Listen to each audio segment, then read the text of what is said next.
Hi అండి, నమస్తే. నేను మీ Shanti. Welcome back to my channel Shanti's vlogs. ఈరోజు మన వీడియోలో చీజ్ బాల్స్ ఎలా తయారు చేయాలో చూపించబోతున్నాను. పిల్లలకి సాయంత్రం పూట ఎప్పుడైనా సరే స్నాక్స్ చేసి పెట్టాలనుకుంటే ఇలా వెరైటీగా చీజ్ బాల్స్ చేసి పెట్టండి. చాలా ఇష్టంగా తినేసేస్తారండి. పైన క్రిస్పీగా, లోపల చీజీగా చాలా బాగుంటాయండి. సూపర్గా ఉంటాయి. ఇలా చేసి పెట్టారంటే పిల్లలు, పెద్దవాళ్ళు ఎవరైనా సరే చాలా ఇష్టంగా తినేసేస్తారు. నేను చెప్పే ఈ ప్రాసెస్తో మీరు కూడా తప్పకుండా ట్రై చేయండి. మరి ఇంకెందుకంటే ఆలస్యం, వీడియోలోకి వెళ్ళిపోదామా? వీడియోలోకి వెళ్లే ముందుగా నా ఛానల్ని సబ్స్క్రైబ్ చేయని వాళ్ళు ఉంటే సబ్స్క్రైబ్ చేయడం మర్చిపోకండి. చీజ్ బాల్స్ కోసం ఇక్కడ నేను 1/2 కేజీ బంగాళదుంపల్ని తీసుకున్నానండి. ఈ 1/2 కేజీ బంగాళదుంపల్ని శుభ్రంగా మట్టి లేకుండా కడిగేసేసుకోవాలండి. ఈ విధంగా కడిగేసేసుకున్నాక వీటిని 2 ముక్కలుగా కట్ చేసేసుకొని ఇలా ఒక గిన్నెలోకి వేసుకోవాలండి.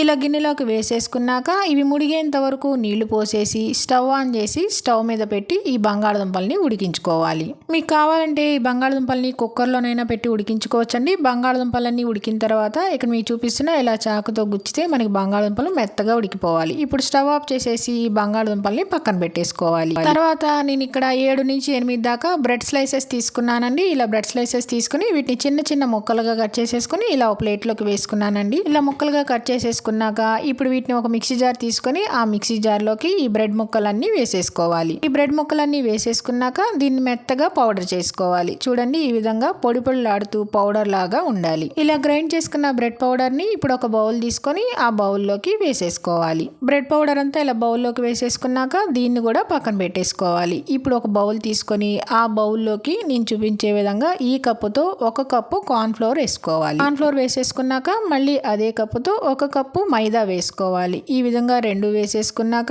ఈ రెండింటిని ఒకసారి కలిసేలాగా కలిపేసేసుకోవాలి. ఈ 2 ఇలా మిక్స్ చేసేసుకున్నాక ఇప్పుడు ఇందులో కొద్దిగా నీళ్లు పోసేసుకొని ఉండలు లేకుండా బాగా కలుపుకోవాలి. మనం ముందే ఒక్కసారి ఎక్కువ నీళ్లు పోసుకొని కలుపుకోకూడదండి. ఈ విధంగా కొద్దిగా నీళ్లు పోసేసుకొని చూడండి, ఇక్కడ ఉండలు లేకుండా ఈ విధంగా కలుపుకున్నాం కదా. ఇది కొంచెం గట్టిగా ఉంది కాబట్టి ఇప్పుడు మరి కొంచెం నీళ్లు పోసేసుకొని మళ్ళీ ఒకసారి కలుపుకోవాలి. పిండినంతా ఇలా బాగా మిక్స్ చేసేసుకొని కలిపేసేసుకోవాలి. ఇలా కలుపుకున్నాక చూడండి, ఈ పిండి అనేది మరీ పలచగా ఉండకూడదు, మరీ గట్టిగాను ఉండకూడదు. ఈ విధంగా మీడియంగా ఉండాలండి. ఇలా కలిపేసేసుకున్నాం కదా, ఈ విధంగా కలిపేసేసుకొని ఇప్పుడు ఈ పిండిని కూడా పక్కన పెట్టేసుకోవాలి.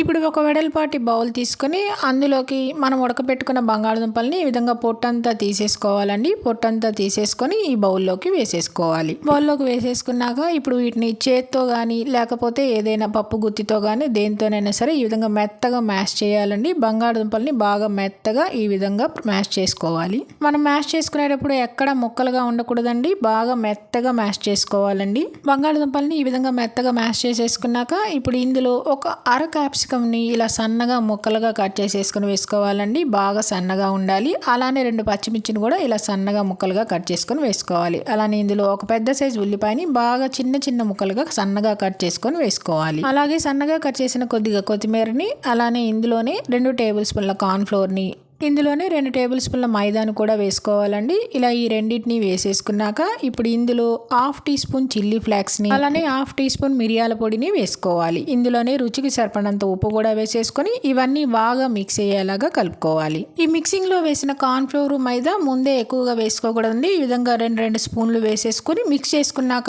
అప్పుడు సరిపోతే కొంచెం మెత్తగా అనిపిస్తే అప్పుడు మిక్స్ చేసుకోవాలండి. ఇదంతా బాగా మిక్స్ చేసేసుకున్నాక ఇప్పుడు ఇందులో చీజ్ వేసుకోవాలండి. నేను ఇక్కడ 150 గ్రాముల చీజ్ని తీసుకున్నాను. ఇలా చీజ్ని తీసుకొని ఈ చీజ్ మొత్తం ఇందులో వేసేసుకోవాలి. కొంతమందికి చీజ్ని చిన్న చిన్న ముక్కలుగాను లేకపోతే క్యూబ్స్ లాను వేస్తారండి. నేను ఎక్కడైతే క్రీమీ చీజ్ని తీసుకున్నాను, అందుకని నేను క్రీమీ చీజ్ని వేసుకుంటున్నానండి. మీకు కావాలంటే మీకు ఇష్టం వచ్చిన చీజ్ని వేసుకోవచ్చు. ఇలా చీజ్ అంతా వేసేసిన తర్వాత ఇప్పుడు ఈ చీజ్ అంతా ఇందులో బాగా మిక్స్ అయ్యేలాగా కలుపుకోవాలి.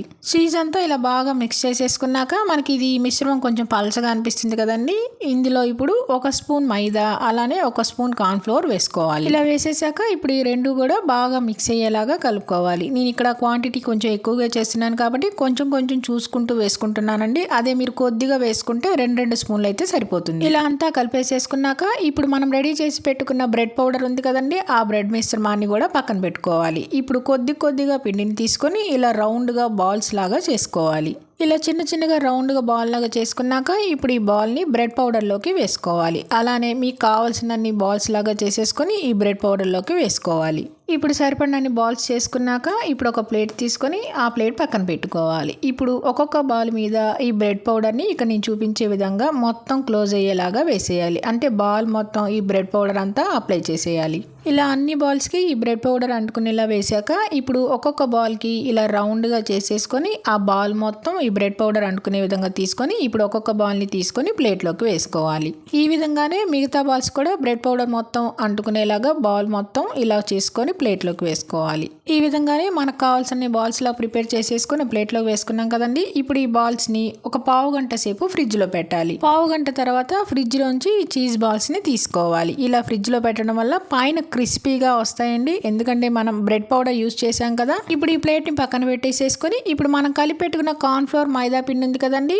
ఆ పిండిని ఒకసారి స్పూన్తో మళ్ళీ ఇలా కలుపుకోవాలి. పిండి అంతా ఇలా బాగా మిక్స్ చేసేసుకుంటే మనకి పిండి అనేది ఉండలేకుండా ఉంటుందండి. ఇలా బాగా మిక్స్ చేసుకున్నాక ఇప్పుడు ఒక్కొక్క బాల్ని తీసుకొని ఇప్పుడు ఈ పిండిలో వేసుకోవాలి. ఈ పిండిలో వేసాక ఇప్పుడు ఇలా చేత్తో కానీ లేకపోతే ఈ విధంగా గరిటెతో కానీ బాల్ని తీసేసి పిండి అంతా అంటుకున్న తర్వాత ఇప్పుడు ఈ బాల్ని మనం బ్రెడ్ పౌడర్లోకి వేసేసుకోవాలి. ఈ విధంగానే మిగతా బాల్స్ని కూడా ఇలా పిండిలో వేసేసి మళ్ళీ బ్రెడ్ పౌడర్లో వేసేసుకోవాలండి. ఇలా వేసేసుకొని ఇప్పుడు మనం బ్రెడ్ పౌడర్లో వేసుకున్న బాల్స్ని మరొకసారి బ్రెడ్ పౌడర్ అంతా బాగా పైనంతా కోటింగ్ లాగా వేసేసుకోవాలి. ఇలా 2 సార్లు బ్రెడ్ పౌడర్ని మనం కోటింగ్లా వేస్తే మనకి బాగా క్రంచీగా క్రిస్పీగా వస్తాయండి. ఈ విధంగా బ్రెడ్ పౌడర్ అంతా బాల్ అంతా అప్లై చేసేసుకున్నాక ఇప్పుడు ఈ బాల్ని మళ్ళీ తీసి ప్లేట్లోకి వేసుకోవాలి. బాల్ని తీసేటప్పుడు మరొకసారి రౌండ్గా షేప్ లాగా చేసేసుకొని ప్లేట్లోకి వేసేసుకోవాలి. ఇలానే మిగతా బాల్స్ని కూడా మనకు కావాల్సినన్ని చేసేసుకొని ప్లేట్లోకి వేసేసుకోవాలి. చీజ్ బాల్స్ అన్ని ఇలా రెడీ చేసేసుకున్నాక ఇప్పుడు ఈ చీజ్ బాల్స్ని ఆయిల్లో వేసి డీప్ ఫ్రై చేసుకోవాలి. ఇప్పుడు డీప్ ఫ్రై కోసం స్టవ్ ఆన్ చేసి డీప్ ఫ్రైకి సరిపడా ఆయిల్ పెట్టేసేసుకొని ఆయిల్ హీట్ ఎక్కనివ్వాలి. ఆయిల్ బాగా కాగనివ్వాలండి. ఆయిల్ ఇలా బాగా కాగిన తర్వాత ఇప్పుడు ఒక్కొక్క బాల్ని తీసుకొని ఆయిల్లోకి వేసుకోవాలి. మంటని మరీ హై ఫ్లేమ్లో కాకుండా మరీ మీడియం ఫ్లేమ్లో కాకుండా మధ్యస్థంగా పెట్టేసుకొని ఈ బాల్స్ని వేసుకోవాలండి. ఇలా అన్ని బాల్స్ వేసేసుకున్నాక ఒక్క నిమిషం అలా ఆగి ఇప్పుడు గరిటెతో నిదానంగా ఒకవైపు కాలిన తర్వాత రెండో వైపుకి టర్న్ చేసుకోవాలి. ఇలా ఒకవైపు బాగా వేగిన తర్వాత ఇప్పుడు రెండో వైపుకి టర్న్ చేసేసుకొని రెండు వైపులా గోల్డెన్ బ్రౌన్ కలర్ వచ్చేంత వరకు వేయించుకోవాలి. ఇలా గోల్డెన్ బ్రౌన్ కలర్ వచ్చేంత వరకు వేయించేసేసుకున్నాం కదండి. చూడండి చాలా రౌండ్గా క్రిస్పీగా బాగా వచ్చినాయి కదా. ఇప్పుడు ఇలా వేగిన తర్వాత వీటన్నిటిని ఒక ప్లేట్లోకి తీసేసుకోవాలి. ఈ విధంగానే మిగతా బాల్స్ని కూడా గోల్డెన్ బ్రౌన్ కలర్ వచ్చేంత వరకు వేయించుకొని తీసేసుకోవాలి. ఇవి వేడిగా సర్వ్ చేసుకుంటే చాలా బాగుంటాయండి. పైన క్రిస్పీగా లోపల చీజీగా ఉన్నాయి కదండి. ఇవి టమాటా కచప్తో సర్వ్ చేసుకుంటే చాలా బాగుంటాయి. ఇలా చేసి పెట్టారంటే పిల్లలు పెద్దవాళ్ళైనా సరే చాలా ఇష్టంగా తినేస్తారండి. మరి ఇంకెందుకంటే ఆలస్యం, మీరు కూడా తప్పకుండా ట్రై చేయండి. ట్రై చేసి మీకు ఎలా వచ్చిందో కామెంట్స్లో తెలియచేయటం మర్చిపోకండి. అంతేకాదండి, ఈ చీజ్ బాల్స్ వీడియో మీకు నచ్చిందా అండి? నచ్చితే కనుక లైక్ చేయండి, మీ ఫ్రెండ్స్కి రిలేటివ్స్కి షేర్ చేయండి, సబ్స్క్రైబ్ చేయండి. మరిన్ని అప్డేట్ కోసం కిందన్న బెల్ ఐకాన్ని క్లిక్ చేయండి.